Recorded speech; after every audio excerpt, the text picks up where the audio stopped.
our third little video here, and we've broken our question up. Language features created a mood for a particular purpose in the written text.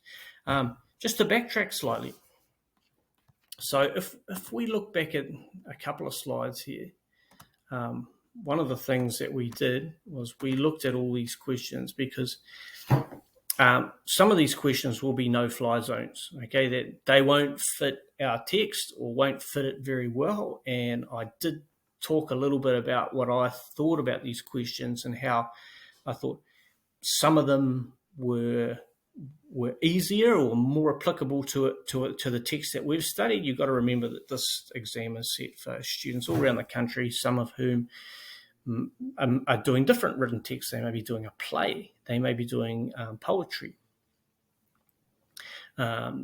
Now, for ours, I said I quite liked number 4, analyse how your understanding of the text was revealed through key events. And the question that we're breaking down is actually fairly similar to that. I thought questions such as number 8, the use of minor characters reinforce the author's purpose, were difficult. How the author's purpose is revealed using different settings. Now, we've got some good background knowledge of the settings, and that's cool, but I wouldn't leap to answer that question first.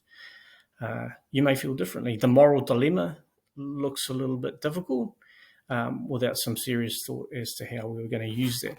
Anyway, back, it's just a bit of a digression. We're unpacking this question. We've broken it into 3 parts: the language features, the mood, the particular purpose. So, and that's what I did. I did this little grid up. You can do this on a piece of paper with the exam, or there's actually space in the digital exam for you to do your planning. You can insert a little grid. If, in your mock exam, I'm not sure how easy that'll be for your end of year external, but they will give you some paper that you can jot down some notes on there. Once again,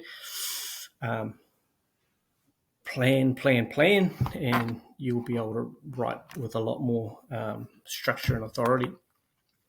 So what I did was I went through and I broke these things down. So I started off with the purpose, and I think with purpose, you can also substitute the words main ideas or themes that the author's trying to get across.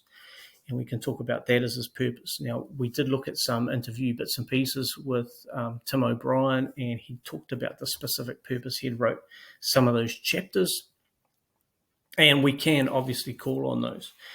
These are some of the purposes or themes or ideas that I'd given you in your notes.